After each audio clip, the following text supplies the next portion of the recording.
Hello and welcome to our second episode from our still quite new podcast, HSV International. I'm Leonard and with me, as usual, Philip. Hi, Philip. Hi, Leonard. Nice to hear you again after our first episode last week. You too, and quite happy after the results from the weekend. Absolutely. There's much to discuss later, and I look forward to hear from your perspective because I couldn't see the match, but more to that later. I thought let's maybe just take a quick look back at our first episode. And first of all, I would say that we've already reached some international listeners. Thanks a lot for your feedback. We really appreciate it. It was nice to see that we already have international listeners from, I think, the United States, even Peru. So greetings to Peru. We appreciate it. Thank you for listening. And from this episode on going forward, we want to make the matchday experience more tangible for you, and especially for those that couldn't see the match. And we know that last week we were discussing some very specific scenes and gave our very personal opinion on referee decisions. And maybe some of you didn't see the situations. And therefore, in the future, we don't want to just discuss our opinion about these specific situations, but rather describing the key scenes of the game, the atmosphere, and everything around it. And maybe quick updates as well. We've just launched our Instagram account. Please leave a follow. And we're currently also setting up our Discord channel. Maybe, Leonard, one important clarification from episode 1 regarding Jean-Luc Dompé. I think we were mentioning his first traffic incident as well a couple of years ago. We also read a comment, thank you for clarifying, that he wasn't necessarily under the influence of alcohol, as we may have suggested. So we want to be very clear here. We don't want to spread any false information. And that's why we think it's important for us to mention that. And by the way, I think, Leonard, I speak for both of us. We really like Jean-Luc Dompé. Absolutely. And he's a great player. And with that said, Leonard, let's jump into today's main topic and start our analysis of the Heidenheim match. As I said, I couldn't see it. I spent the day in the Netherlands visiting a good friend of mine and just saw multiple highlight videos. So I would appreciate, and I think our listeners too, if you could share some insights. How was the match? Well, like we both said in our last episode as well, we weren't in the stadium, so you just saw highlight videos. I saw the game in television from the start up to the end, so the whole game.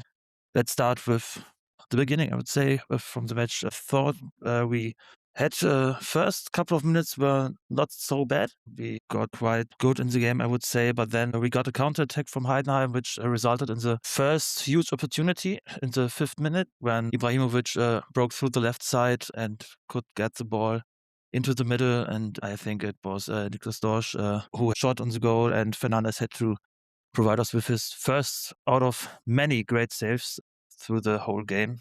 By the way, that was a game that was showing why Heuer Fernandes was the goalkeeper of the first part of the season, Leonard. Absolutely. I had to think of that as well because it was one of our topics in the first episode, and he made it to a topic in our second as well due to his performance. Yeah. Well, after this shot, Heidenheim was a little better, I would say. There was a very, very bad pass from Miro Muheim, which resulted in the second huge opportunity for Heidenheim, which gladly he put a little bit left from the goal. So quite lucky at this moment. And by the way, congratulations to Miro Muheim for his 150 HSV appearance. Yes, last weekend. Congrats. Great number. I hope we will see 150 appearances again. So maybe 150 more. Yeah. Especially after his appearances in the World Cup.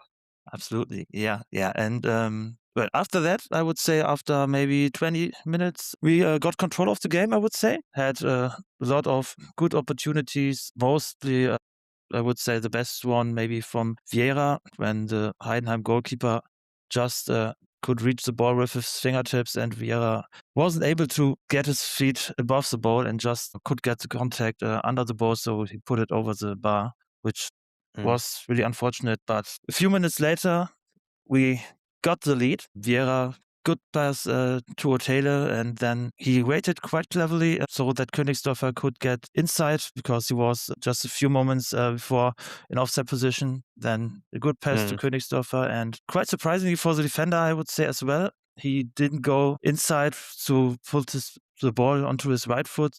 And instead he got the shot with his left foot, and very, very good clean finish. into the corner. The Heidenheim goalkeeper could reach the ball but couldn't keep it out. And then we had our 1-0 halftime lead, which was in that moment, I would say, deserved. Yeah. Yeah, from what I read in the live ticker, I would say so too. As you said, I think the first minutes was quite hard for us. I think also because of the stadium and the whole atmosphere and the pressure that was on the match, because Heidenheim really had to win this match.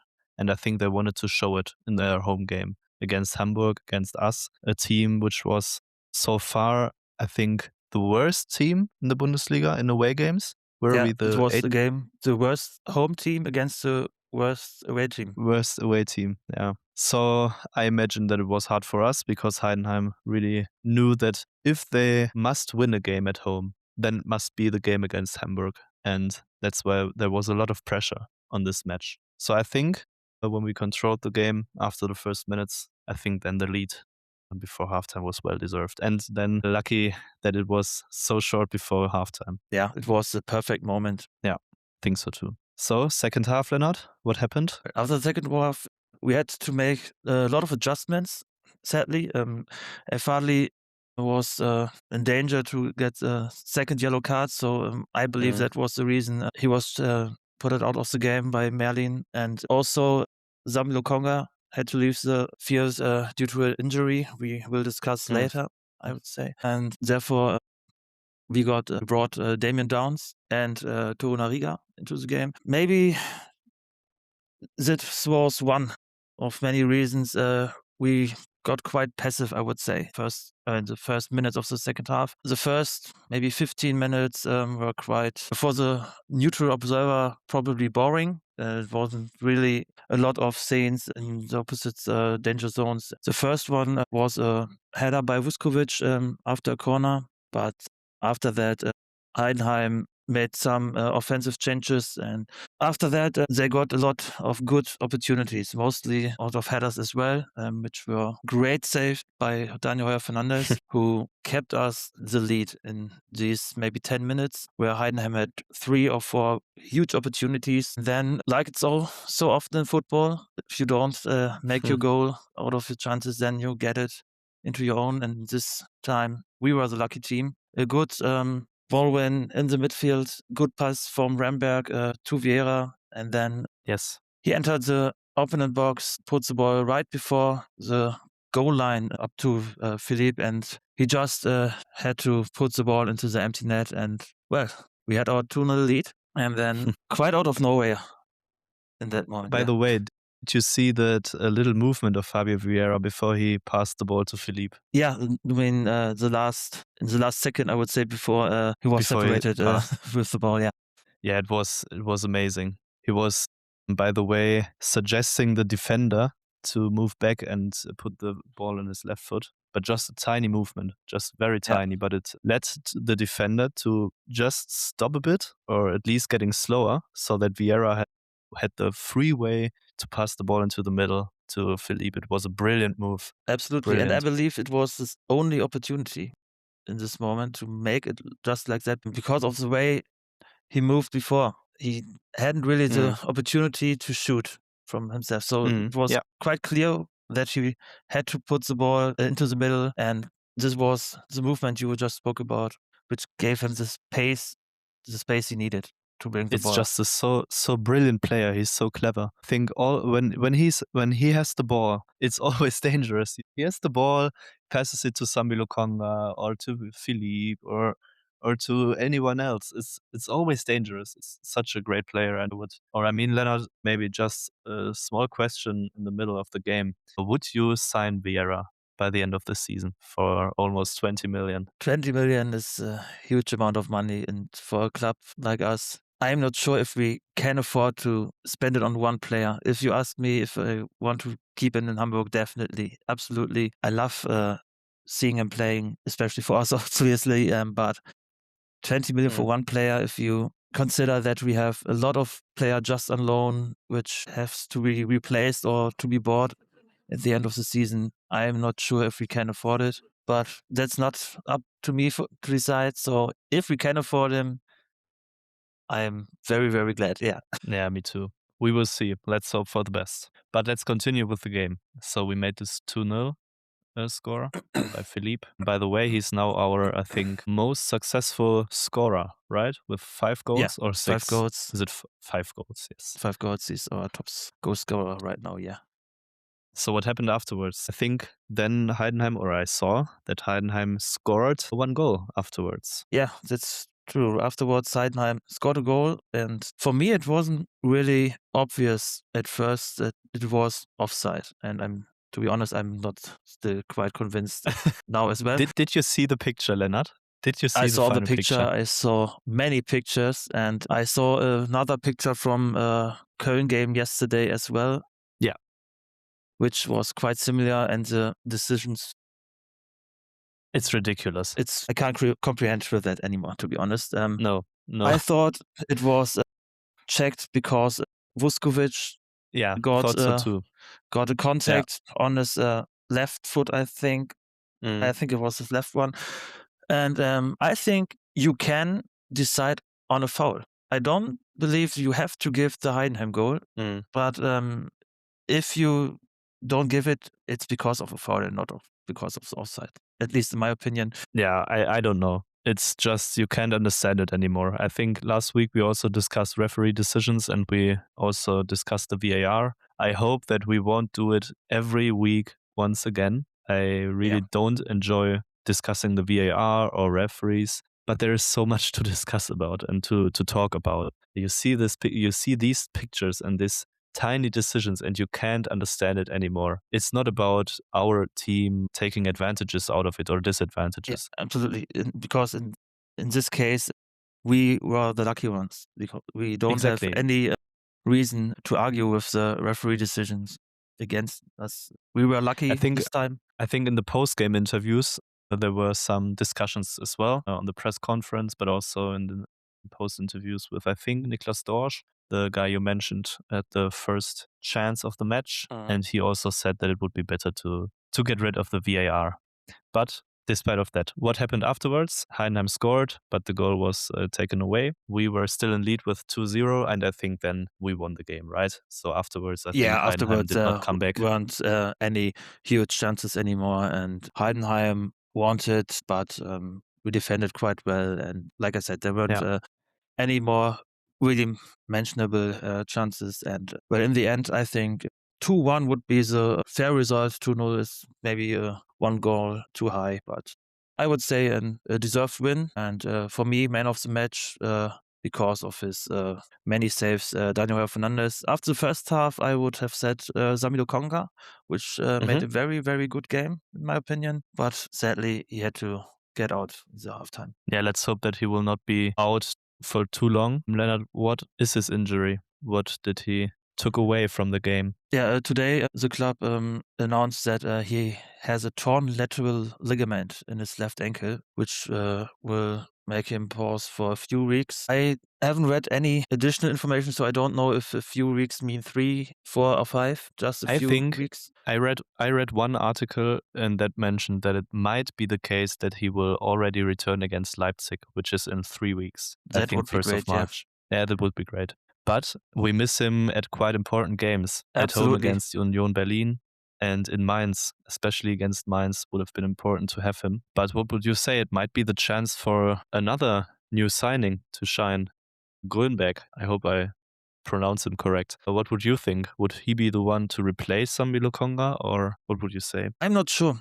After everything I've read about Grönberg, I think he might be too offensive to replace Zambi. I probably would rather think that maybe El Fadli or Capaldo will move into the midfield and Omari take a place in the defensive 3. But that's just what I believe will happen in the next week against Union. And also there's the opportunity to put Vieira beside Remberg, like he did in the second half against Heidenheim as well. Maybe another discussion about a new signing. What were your impressions about Otele in Heidenheim? What would you say? I think he already, or I know that he made an assist. He made the assist for Königsdörfer. He made already his first assist. I think he made a very solid and good first game. If he would be here already for 2 years, I would say it was okay. But for his first game, after 1 week in our club, he was quite active, a few really good runs. Yeah, I'm looking forward to see him in the next weeks. Nice. I think so too. I think we made a good signing there, especially left wing. And I think he can also play as a striker. Maybe. I don't know if he had already in his past, but from what I read about the game against Heidenheim, that our formation during some periods of the game was with two strikers up front, with Königsdörfer and Otele, at least in some situations. So he might be, or he is another player than Jean-Luc Dompé, who is a player that sticks more at the sideline and then gets the ball, and he makes great crosses. And I think Otele is more the guy who dribbles in front of the goal, who seeks the shots on the goal, and he's a different kind of player. And I think we really made a good signing, and I'm excited about the positions where he will play in the future. Maybe also as a right wing, I'm not sure. But imagine Dompé on left wing and Otele on right wing could also be the case. Or what would you say? Yeah, could be the case, but I'm not sure if you rob Otele some of his strengths if you put him on the right side, just like you would do with Dompé as well. I agree with you that he would be a good striker in a two up front, I would believe. But as a right winger, I'm not quite sure, but we have to see. I just saw him for one game, and well, let's see how he will perform in the next weeks. Let's see. We are excited. And Absolutely, yeah. I think maybe to conclude the game in Heidenheim, have you been there, Lennart, in the stadium? So maybe we could say something about the stadium. No, sadly not. That's one of many reasons I'm quite sad that I weren't there this time. But you were there before, right? Yeah, then yes, I've been there once, or I'm not sure whether I've been there twice, to be honest. But it's a very special stadium. I think it's the highest stadium in Germany. It's on top of a hill in a very beautiful city, Heidenheim, small city. I think the restaurants, some guys of our fan club were there, and I heard that they went to a restaurant which was very cheap. I think they got a big beer a large beer for 390 euros, which was pretty good. Yeah, I was told that as well. And just to compare, in my hometown, there it's €2 more, so a huge difference. Yeah. Okay, Lennart, then let's conclude Heidenheim. I think we talked enough about it. What happened despite of that during the past week since we uploaded our first episode? Well, like we already said, the Lokonga injury out for a few weeks, but there were just bad news because Luka Vuskovic got a reward again, his third Rookie of the Month out of 5 times now. Quite crazy, it's if you ask incredible. me. Yeah, it's so incredible. Congratulations, Luka, on this one. And the record is, by the way, 4 times in the season. Victor Boniface. 4 times? 4 times in a whole season. So, Luka, 2 more to the end of the season and you will break the record. Yeah, let's break the record, especially if it's held by a Werder Bremen player. Yeah, but we have to say Boniface got this reward when he played for Leverkusen. Sure, and that was a brilliant season. Absolutely. But yes, well deserved. So also congrats from my side. By the way, 2 other Hamburg players won the Rookie of the Month reward since it was introduced in 2017. Do you know which player was that? Because since 7 years second league, we weren't even able to win it. It's quite amazing that we won it so often. That's an amazing question. Okay, I just think about it. Since 2017, I would go with a little Japanese left wing. Yeah. He won one of them. Yeah. Tatsuya Ito. Yeah. Tatsuya Ito. Nice. Okay, let me think about the other one.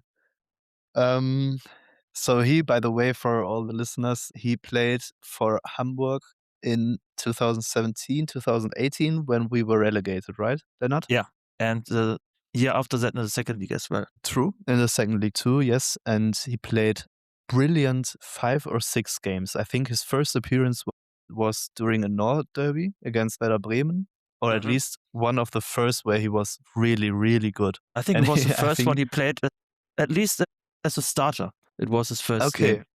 And wasn't he substituted after like 50 minutes because he was so... Yeah, he hadn't any stamina left, and it was a It was 0-0 and the whole stadium exploded because none of us saw a player like that playing like that for us in years. Yeah. He Absolutely. spread so much enjoyment through the stadium. It was amazing, his performance in the first league. Yeah, absolutely. I will never forget was his just performance against Schalke as well. Yeah, absolutely. Absolutely. Against Schalke. And he even deserved to score a goal in Frankfurt back then. I think it was also a VAR decision. Which might have saved us in the league in that season. True. True. Okay, Lennart. So Tatsuya Ito, nice question. I really enjoy the question. So second player. Okay, maybe since 2017. Let's say I have two more guesses. What about Luka Waldschmidt? No, it wasn't Luka Waldschmidt. No? But the position was the right one. It's the position was the right one? Yeah. Okay, then it may have been Vita Up. Yeah, it was Vita Up, Okay. yeah. Tatsuya Ito when Vita Up won it. Yeah. Nice. Oh, Lennart, what a nice question. I really enjoy it, the question. Nice. Vita Up, yes, by the way, I think he scored one goal in the Bundesliga for us in Berlin. Is that right? He scored against Stuttgart, I think, as well. Against Stuttgart. True. At least two directly goals. after, right? 2 goals was after that, yeah. When he scored against Berlin, I think he was, at that moment, the youngest goal scorer, at least for us. I'm not sure it was in the Bundesliga history, but at least in our history, the youngest goal scorer. Yes, that could be true. And I think back then he even was the youngest player, or was it Joshua Wagnermann when he was substituted in Munich? Good question. I'm not sure. Because I'm not sure either. And then, yes, now in the second league, it was Omar Majid who got substituted in Bielefeld, I think. Yeah. And no, but Otto Stange didn't break the record, right? He was No, he older didn't when break he the was record, substituted. no. Yeah. Okay, so it might be still Omar Majid. I believe so, yeah. Lennart, nice question. Thank you for asking. I might have to look for those questions too. It's always nice to test the own knowledge about the favorite club. Next week, it's your turn. Yes, so I will look for a question. Other news last week, despite of the award for Luka Vuskovic and the injury of Sami Lokonga, I think, what about Jean-Luc Dompé? We were discussing him in the beginning of the episode.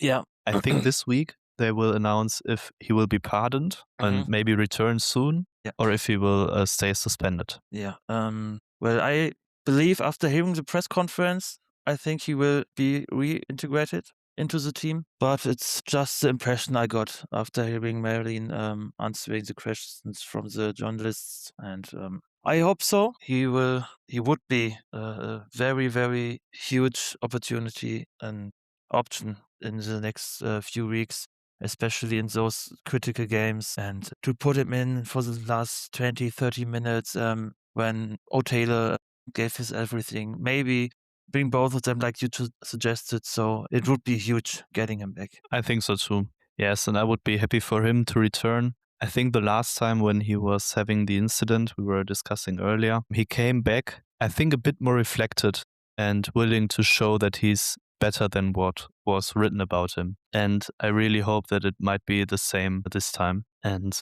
that he takes strength out of it and somehow manages to get back stronger and show the world what a fantastic player he is. Yes, so maybe one other thing. I think we will play in Wolfsburg, a city in central Germany. In Lennart, is it 4, 5, 6 weeks from now? I don't know. Yeah, around 6 weeks, I think. Yeah, 6 or 7 weeks, yeah. And I think Wolfsburg started the general sale for this match last week. And so for our international listeners, Wolfsburg is the city of Volkswagen. It's our German car brand. And this club is owned by this car brand, basically. And this club always has troubles to fill its stadium. The stadium has a capacity of around 30,000 spectators. And I think I really don't know the average, but it might be a bit towards the one or other end, depending on the opponents so far in the season. Because I think if Wolfsburg plays during the week in the cup, they always have around 10,000 spectators, so there are not many. And this time they seek advantage of us as an opponent because they know Hamburg will make the stadium full. And they said, okay, guys, if you want a ticket for the match against Hamburg in the general sector, so not the away sector and not the home stands, then you have to buy a match ticket for the game against Augsburg too, which is the next one after our game there. So every HSV fan that bought a ticket for the match in Wolfsburg also has a ticket for the match against Augsburg 1 week later. So it might be the case that the game against us will be sold out, or I'm pretty sure it will be sold out. And then the match against Augsburg will also be sold out, or very close to be sold out. But there, in reality, won't be more than, let's say, 20,000 spectators. So there would be many free seats. And so HSV fans thought, and especially our Fanszene, they thought, okay, let's make something good out of it. And we offer an email address to which these tickets for the Augsburg matches can be sent. And then these tickets will be forwarded for charitable purposes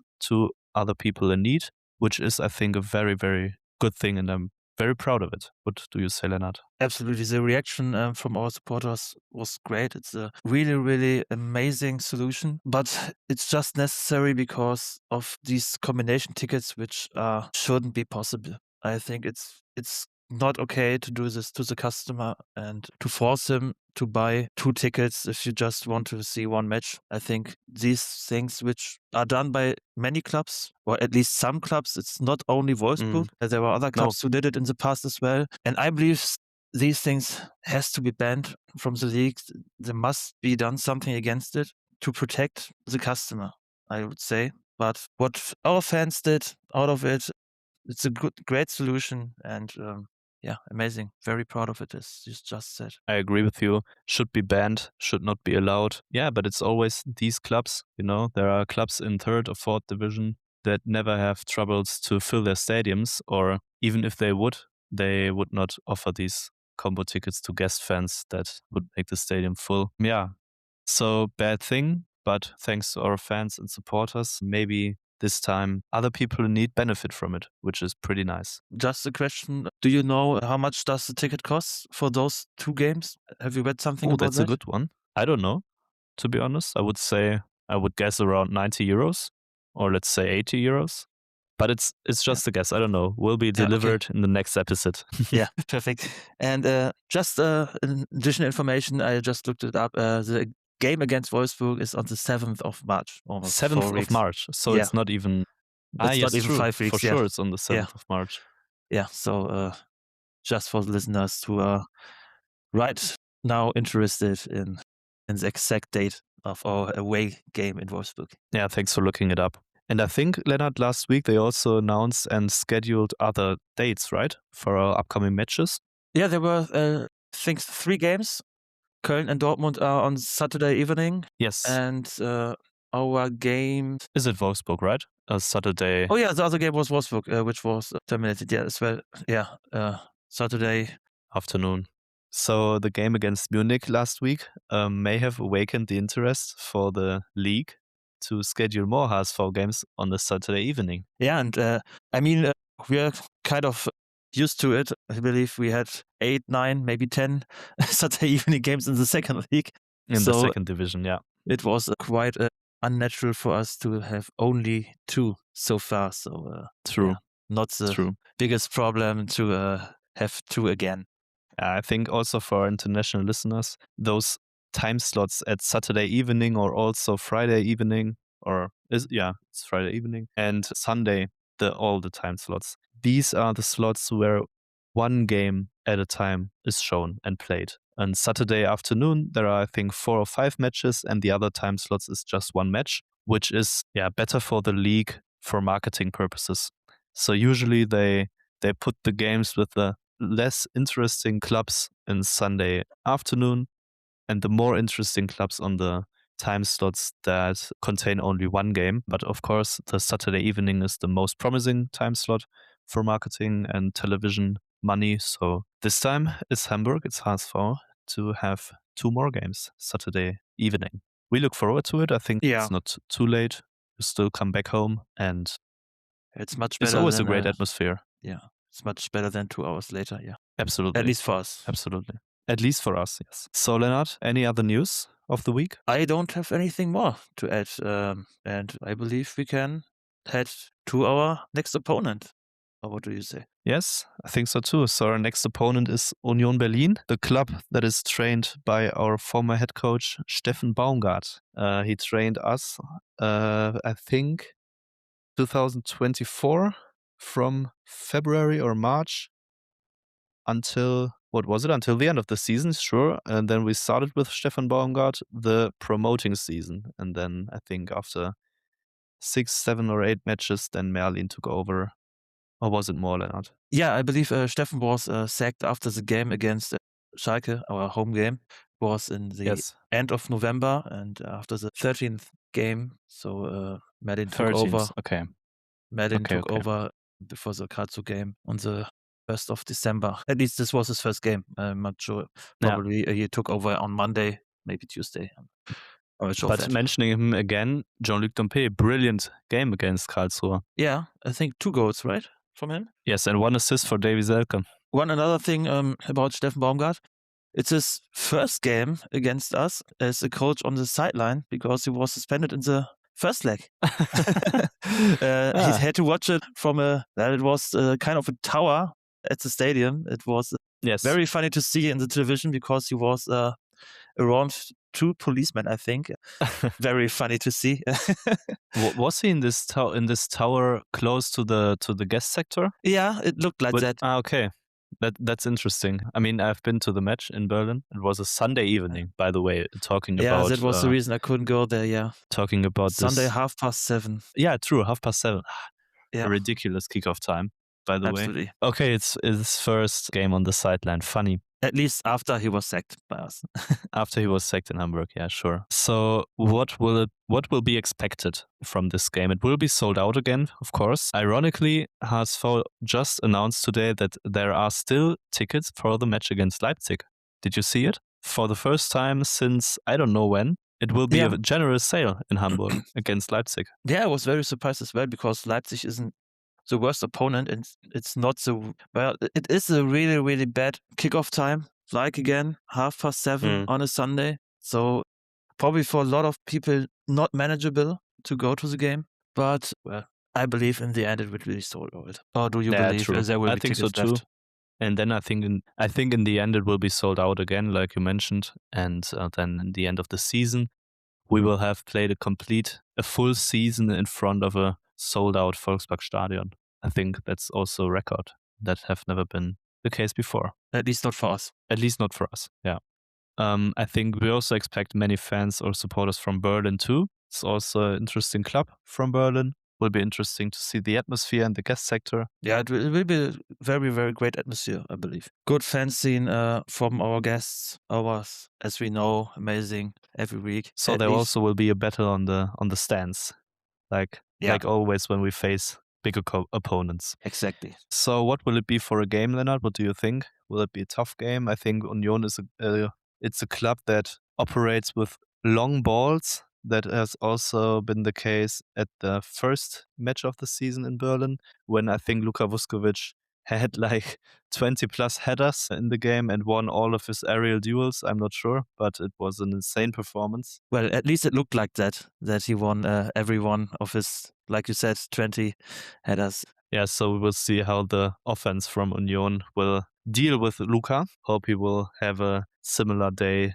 compared to the match in Berlin. I think if we win the game, we will pass them in the table, right? Yeah, if we win, we are above them because right now we have the same goal difference and 3 points behind them. So if we win, we are at least 2 goals better in the difference and have the same amount of points as Union. So a huge opportunity for us to get before Union and put pressure on the teams below us.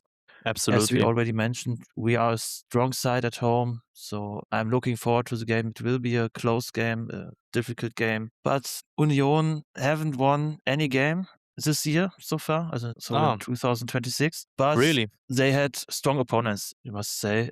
They played against Dortmund, Hoffenheim, Stuttgart, Frankfurt, Mainz, and Augsburg. So, okay, Mainz, who are in 2026, probably one of the most difficult opponents right now. Dortmund and the title race, Hoffenheim as well, in a Champions League place. Stuttgart, even if they lost last weekend, sadly, against our rivals. Yeah, it's quite a strong opponent so far, but they, like I said, they didn't won any games so far in this year, but you have to say they get a lot of chances.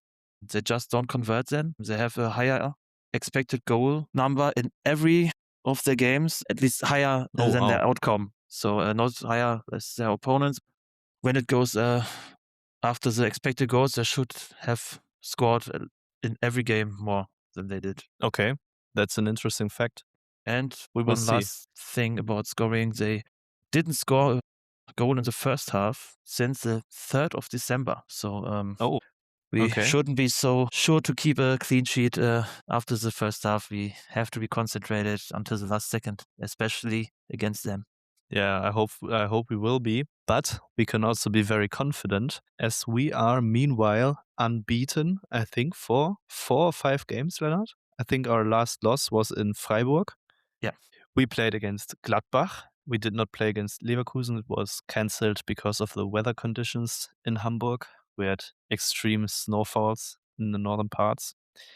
Then we played in St. Pauli at home against Bayern, now in Heidenheim. So 4 games, right? Did I count it correct? Yes, I did, right? Yeah, it was correct. And in home games, even much longer. We lost our last home game in October against Wolfsburg, which was kind of ridiculous as well. True. But, so absolutely like unnecessary I said, loss, yes. In home games, even stronger. Yeah, so let's hope to continue this streak. Let's hope to get the next 3 points. Because by winning this game against Union, in my opinion, we would make huge steps towards staying in the league. Or what would you say? Yeah, definitely. Especially if you look what our opponents face on the weekend. Werder against Bayern Munich and St. Pauli playing away at Leverkusen. So 2 very, very difficult games for the 2 teams. We are looking right now, if you are looking in the relegation area zone, and Wolfsburg as well, away game in Leipzig. Very, very difficult games for them. If we really win, I mean, there are some surprises like we saw last weekend, but I think you can count on at least one of them dropping points if you look which opponents they are facing. I agree. I think so too. So we would have 28 points then, or 25? 25. 25. Okay, so 28, maybe by also calculating 3 points against Leverkusen. Yeah, in and the maybe equation. after the Mainz game. So let's not get ahead of us. Yeah. For Yeah. now, let's just look for the 25. True. Let's look for 25 points on the weekend, and let's hope that the other clubs miss points on the weekend below us. Lennart, we will see us on Saturday in the train to Hamburg. Yeah, We will go there together, but maybe looking one more forward. announcement. We have one announcement to make, because Lennart, next week we won't sit here alone. No, we have a guest. Yes. I'm looking very forward to that as well. Yeah, me too. We will have a guest, and maybe just to give you a glimpse of who will join us. She is a huge HSV fan living in Berlin. Thus, she has great insights about the city, about people there, about the clubs in Berlin, and of course, most important, about the HSV fans in Berlin. She knows how it is to travel from Berlin to the matches, and she's very well connected also in the club. So we are looking forward to have her in the episode next week. Yeah, like I said, I'm looking very forward to having her with us next week as well. So it will be another great episode, I believe. I think before we can conclude our episode, our second episode, we have to make our game prediction, Philip. HSV Union Berlin. What do you say? I say we win 2-0. I think Otele first goal and Vieira second goal. What do you think? I believe 3-1. It will be quite a lot of goals for a Hamburg game. I say Vieira scores the second one. The first one will be by Renzi. I think he maybe have found the trigger on the weekend and maybe get 4 or 5 goals more until the end of the season.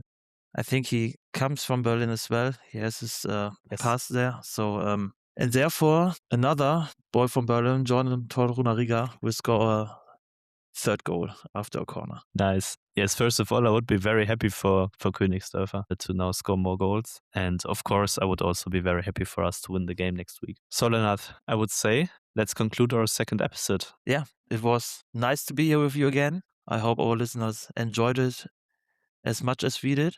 Yes, don't forget to leave comments. Don't forget to leave comments, to drop questions for the next episode. We will then also open a story on Instagram where we ask for questions for the first time.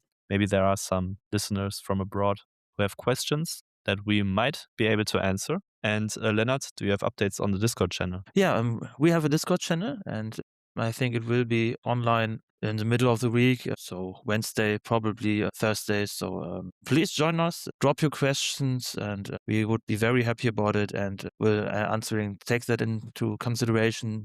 Maybe you have some suggestions, topics you want to discuss with us and for us to include in following episodes as well. So please interact with us. We would be very happy about it. We are looking forward to interact with you and to improve our podcast with you over the next weeks, months, and hopefully years. Absolutely. Therefore, I would say we will see each other on Saturday, Philip, and yes, we will talk to our audience next week after hopefully a successful game against Union Berlin. So see you. See you. Bye.